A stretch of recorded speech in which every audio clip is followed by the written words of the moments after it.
Hey everyone, welcome to Tales for Twos. My name is Miss Lorena, and today, if you can figure out what we're reading, that would be great. Let's see if you can name the animal that's on the board right here. If you can see him. If you said giraffe, you're correct. So today we're going to be reading stories all about these animals. So let's start with our hello song. And it goes, we clap and sing hello, we clap and sing hello. With our friends it's story time, we clap and sing hello. And then how about we stomp and sing hello? We stomp and sing hello, we stomp and sing hello. With our friends it's story time, we stomp and sing hello. And then I like the shake. Let's shake. Let's shake and sing hello. Let's shake and sing hello. With our friends it's story time. We shake and sing hello. And then we'll wave. We'll wave and sing hello. We wave and sing hello. With our friends it's story time. We wave and sing hello. Good job. Now I do have some rhymes here for us, and it goes, I'm a big, tall giraffe, stretching way up high. Reach those arms up, way up high. A big, tall giraffe, I almost reached the sky. I eat the leaves, from the tallest trees, and when I run, I move with ease. I'm a big, tall giraffe, stretching, remember to stretch those arms, stretching way up high, way up high. Good job. Now I have monkey see, monkey do, little monkey at the zoo, monkey, monkey in the tree. Can you swing your arms like me? Can you swing your arms like a monkey? We'll do another one. Monkey see, monkey do, little monkey at the zoo. Monkey, monkey in the tree. Can you scratch an itch like me? You want to scratch your itch either under the arms or maybe your head? Scratch an itch. All right, and last one. Monkey see, monkey do, little monkey at the zoo. Monkey, monkey in the tree. Can you screech like me? How do monkeys screech? They go, ooh, ooh, ah, ah, right? All right. And another one that goes, of all the animals walking tall, the giraffe's the tallest of them all. Its body stretches, remember they stretches very high, with legs much longer than you or I. A giraffe standing on your kitchen floor would be 3 times taller than your door. Its legs are long, but if you check, you'll find an even longer neck. Can you stretch your neck up really high? Whoa, just like a giraffe. Nice job. All right, so I do have a book here for you, and it's called Giraffes Can't Dance by Giles Andre. Let's see. Gerald was a tall giraffe whose neck was long and slim, but his knees were awfully crooked and his legs were rather thin. He was very good at standing still and munching shoots of trees, off trees. But when he tried to run around, he buckled at the knees. Uh-oh. Now, every year in Africa, they hold the jungle dance, where every single animal turns up to skip and prance. And this year, when the day arrived, poor Gerald felt so sad, because when it came to dancing, he was really very bad. The warthogs started waltzing, and the rhinos rock and rolled. The lions danced a tango, that was elegant and bold. The chimps all did a cha-cha with a very Latin feel, and 8 baboons then teamed up for a splendid Scottish reel.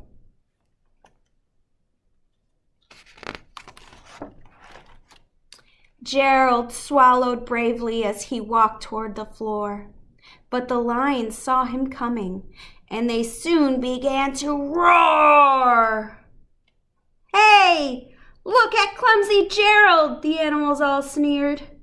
"Giraffes can't dance, you silly fool. Oh, Gerald, you're so weird."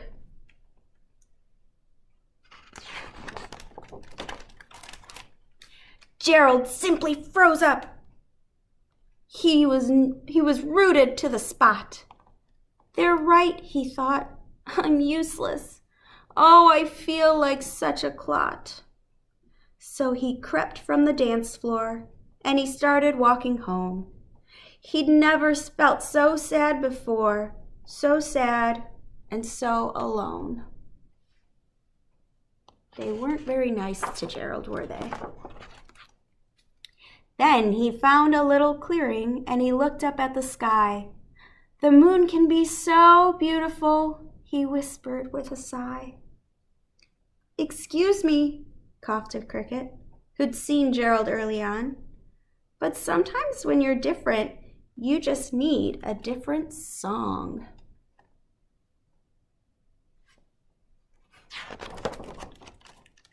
Listen to the swaying grass and listen to the trees.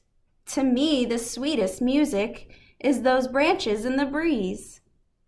So imagine that the lovely moon is playing just for you. Everything makes music if you really want it to.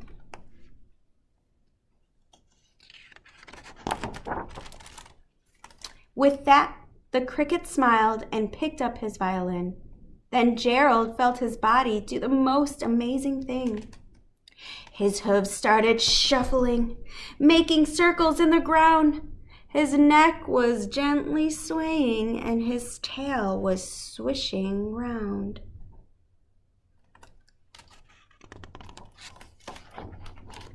He threw his arms out sideways and he swung them everywhere. Then he did a backward somersault and leapt up in the air. What do you think Gerald's doing?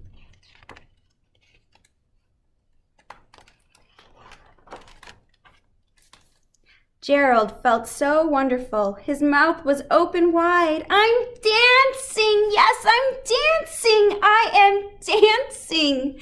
Gerald cried.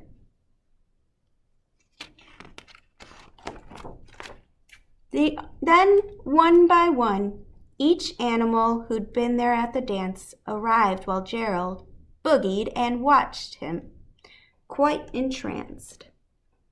They shouted, "It's a miracle! We must be in a dream! Gerald's the best dancer that we've ever seen!"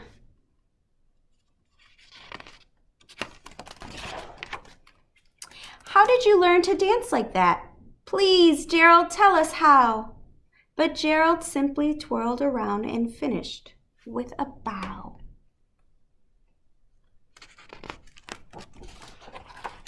Then he raised his head and looked up at the moon and stars above. "We all can dance," he said, "when we find music that we love."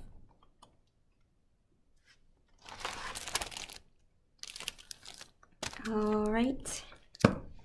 Now, I do have the giraffe right here, and his name is Benny the giraffe. And I'm gonna take him down for a second because I'm gonna go over my shapes today. Shapes and colors. So we have our pink square, yellow circle, red heart, orange oval, green rectangle, blue triangle. Now Benny is hiding behind one of our shapes. Let's see if we can find him. If you can help me find him, all right? So I'm gonna put our shapes up. Let's see. Go.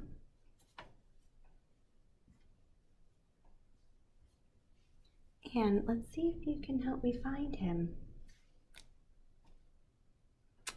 So, do we think he's under the blue triangle? No. Where do you think he is?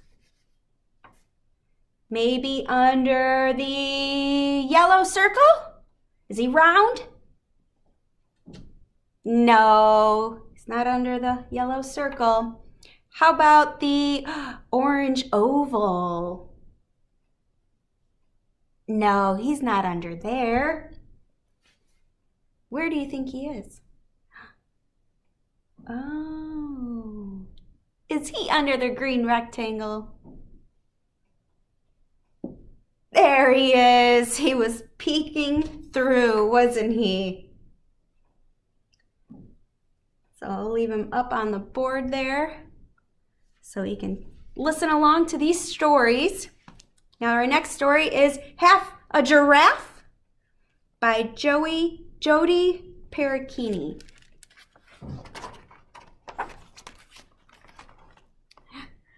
Giselle the giraffe was hungry for leaves, but the juiciest leaves were at the top of the trees. She stretched out her neck, but as hard as she tried, her tongue couldn't reach, so she plopped down and cried. The zebras and cheetahs and birds gathered round to find what was making that snuffly sound, and discovered Giselle in a slump by the trees with her neck in a knot and her chin on her knees.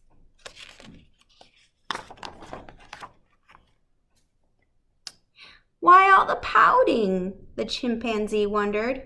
What's all the fuss? The elephant thundered. Giselle wiped her tears and gave a small snort. What can I do? My neck is too short. I'm just a calf, just a baby giraffe. When I try to stretch high, the others all laugh. Why can't I be taller, just half a neck longer, half a year older, or half a bit stronger? A giraffe and a half? That would be a laugh. A slow tortoise spoke on the other's behalf. Even half a giraffe can be mighty, you'll see. So rise up and wise up and listen to me.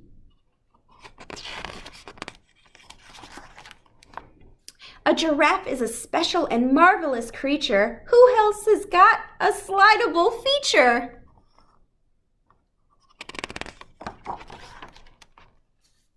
Who else can catch rings on their own set of bumps? Or high-five the birds without having to jump?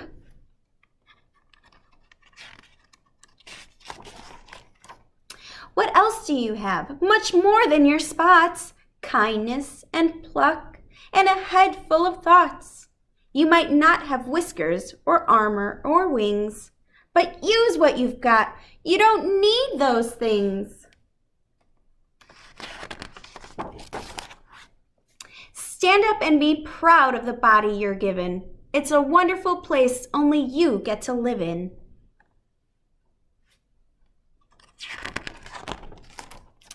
A ginormous grin spread as wide as her ears as Giselle wiped away all her cold, drippy tears. She no longer seemed to have legs that were stumpy. Her knees weren't knobbly. Her spots weren't bumpy. I'm half a giraffe, she cried, beaming with pride.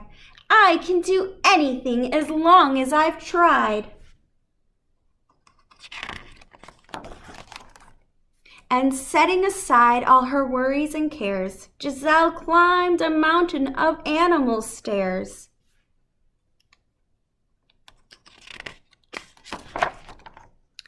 And teetering, tottering, she stuck out her tongue, right to the place where the highest leaf hung.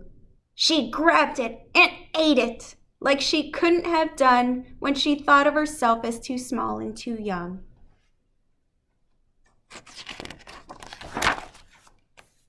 The lions and hippos all roared with delight at witnessing such a spectacular sight. The meerkats and cheetahs all cheered for Giselle, who wibbled and wobbled, and oh, then she fell down with a bump on her small giraffe rump, but she sat with a grin that her fall couldn't dim. Dizzy old tortoise just smiled as he shrugged and gave her a piece of advice while they hugged. You may be small now, and that's okay too, 'cause no matter your size, you will always be you. The end. All right. And now, our last book here is called Two Problems for Sophia by Jim Averbeck. Look at the tall giraffe. Now there are a few facts on here I will go over.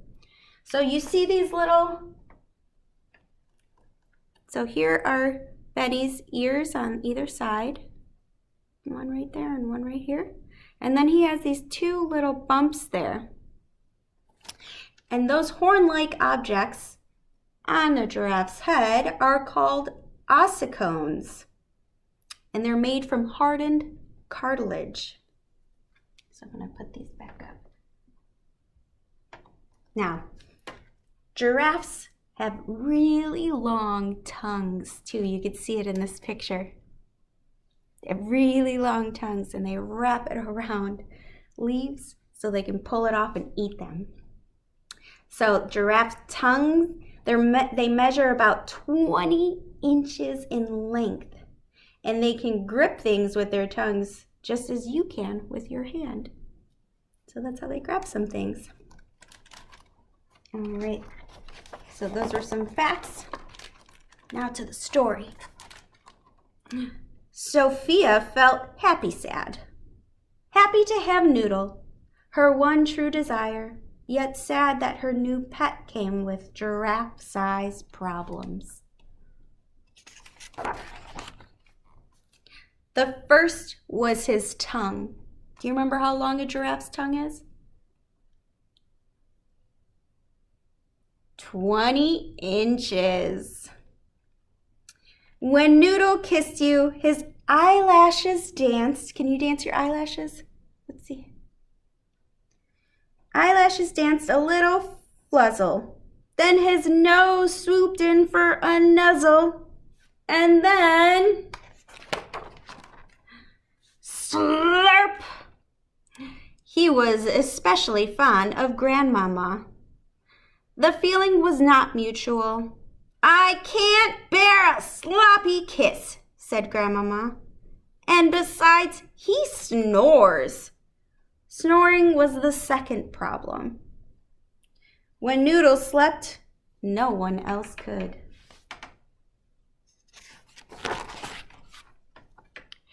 Mother rendered her verdict at breakfast. Noodle is guilty of robbing this family, she said, of sleep. I hereby order you to find a perdurable solution to his problems. Perdurable? Asked Sophia. What's that mean? Permanent, said Mother. Forever. Like sending him back, muttered Grandmama. Noodle tried to make up with Grandmama. His eyelashes fluzzled, and his nose nuzzled, and then slurp! No time for kisses, Sophia told Noodle. We have a snoring solution to design. Noodle twitched his ossicones. Remember those little bumps on his head? You're right, said Sophia. Step 1 is research. Let's consult an expert. It's like a tuba being played by a jet engine, Sophia told Miss Canticle, an acoustical engineer. Noodle's neck to lung capacity ratio creates a giant echo chamber, Miss Canticle replied. If he had a shorter neck, he wouldn't snore so loudly. If he had a shorter neck, he wouldn't be a giraffe, said Sophia. Maybe if it were shaped differently, said Miss Canticle.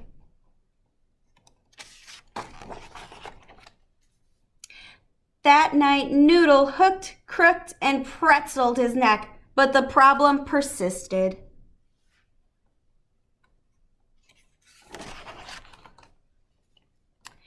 Father complained bitterly as he guzzled his coffee. Noodle's benefit to this family is far outweighed by his costs, which are fixed and perpetual. Perpetual, asked Sophia. What's that mean? Permanent, said Father. Forever. Send him back, said Grandma. Noodle sadly sidled up to Grandmama. Fuzzle, nuzzle, slurp.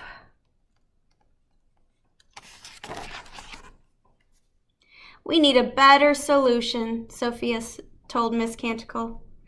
Well, if you can't silence a sound, replied Miss Canticle, you can block it or transform it. Block it, Sophia and Noodle conferred. We'll need to build some prototypes, Sophia said.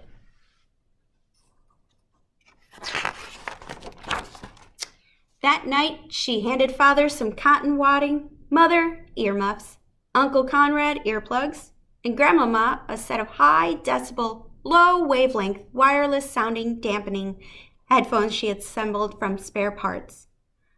Unfortunately, only Noodle slept.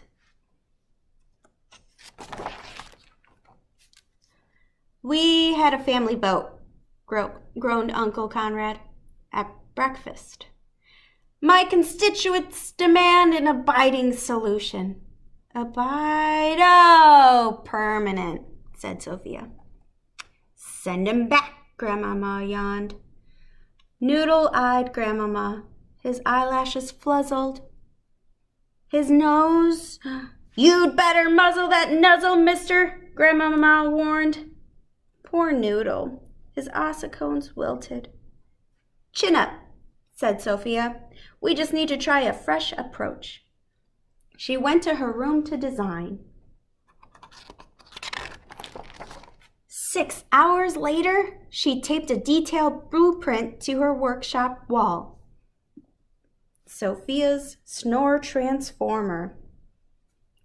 I need Father's briefcase, Mother's gavel, some crepe paper bunting, 2 rolls of duct tape, Grandmama's girdle, and a spare flugelhorn from Miss Canticle, Sophia said. She even cut a strip from her favorite blue tutu. That night, when Noodle donned his new sleeping mask, Zwamp became hush-la-la, hush-la-la, hush, like a sweet Giraffian lullaby. Best sleep ever, declared Father, pushing aside his coffee. I'm ready to seize the day, cried Mother, dumping out her tea. I'm ready to seize some pork, said Uncle Conrad, chomping his bacon.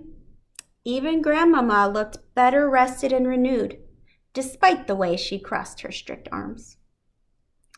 Noodle fluzzled, and then he nuzzled, and then... Kerschmetz! Grandmama planted the sloppiest kiss ever on his cheek. We couldn't live without you, Noodle, she said. After all, you are family. Perdurably, perpetually, abidingly. forever. All right, now it is time for our goodbye song. And I do want you to dance those fingers. And I want you to dance them up and tickle the clouds. And then tickle your toes. And then turn around and tickle your elbows. And reach down low and reach up high. Story time's over, so now it's time to wave goodbye. We'll see you again next time.